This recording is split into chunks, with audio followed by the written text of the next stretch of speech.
या सगळ्यावर आपलं लक्ष असेल. वळूयात पुढल्या बातमीकडे. कोरटकर प्रकरणावरून विधान परिषदेत गदारोळ माजलेला आहे. कोरटकरवर काय कारवाई करणार असा दानवेंनी सवाल केलाय. कोरटकर चिल्लर माणूस आहे, आव्हाडांच्या वक्तव्याचा निषेध करणार का? मुख्यमंत्री फडणवीसांना विरोधकांनी हा सवाल केलेला आहे. तर माझं वक्तव्य संदर्भासहित दाखवा, चुकलो असेल तर माफी मागणार, आव्हाडांचं फडणवीसांनाही आव्हान आहे. महापुरुषांचा अवमान करण्याची भूमिका सातत्याने घेतली जाते.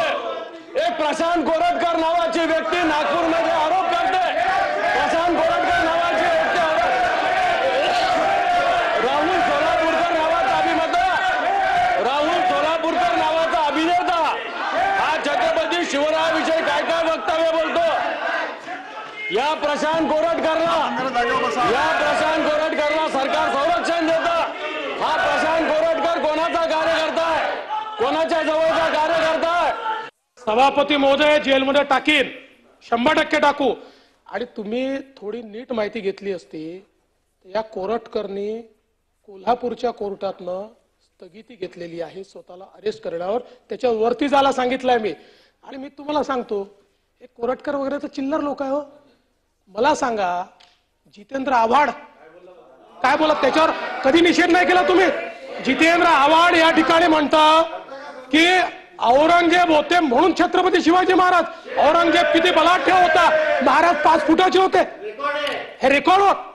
त्याच्यातही निषेध करत तुम्ही. असं सिलेक्टिव्ह करू नका. नाही केला तुम्ही, नाही केला त्याचा. आणि आणि आणि त्याच्या पलीकडे जाऊन सांगतो, विरोधी पक्ष नेत्यांनी बोललेलं सगळं ऐकलेलं आहे. उत्तर ऐका ना आपण. उत्तर ऐका ना आपण.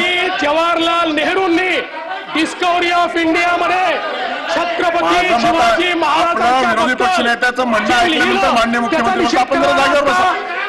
त्याचा निषेध करणार आहात का? पंडित जवाहरलाल नेहरूंनी छत्रपती शिवाजी महाराजांच्या बद्दल जे डिस्कवरी ऑफ इंडिया मध्ये लिहिलं त्याचा निषेध करणार आहात का? आहे हिम्मत? आहे का हिम्मत? अरे आहे का हिम्मत? आहे का हिम्मत? आहे हिम्मत तुमच्यामध्ये? अरे आम्ही या ठिकाणी खऱ्या अर्थानं छत्रपती शिवाजी महाराजांचा अवमान या ठिकाणी सहन करणार नाही. अरे देश धर्म पर मिटने वाला शेर शिवा का छावा था, महापराक्रमी परम प्रतापी एक ही शंभू राजा था. त्यामुळे या ठिकाणी पंडित नेहरू यांचा देखील धिक्कार झाला पाहिजे. मग आता वरच्या सभागृहात परिषदेवरती गोंधळ झाला. देवेंद्र फडणवीस मुख्यमंत्र्यांनी थेट तुमच्या वक्तव्याचा उल्लेख करत सांगितलं की त्यांनी दाखवावं, संदर्भासहित दाखवावं, महाराष्ट्राची माफी मागेन. आज मी त्यांना आव्हान देतो की संदर्भासहित माझं वक्तव्य दाखवावं, सिलेक्टिव्ह असू नये. ते मुख्यमंत्री आहेत, अत्यंत जबाबदारीच्या पदावर आहेत आणि मी त्यांचा नेहमी सन्मान करत आलेलो आहे. त्यांनी अत्यंत जबाबदारीने मी केलेलं वक्तव्य हे संदर्भासहित दाखवावं आणि मी चुकलो असेल तर मी महाराष्ट्राची माफी मागेन.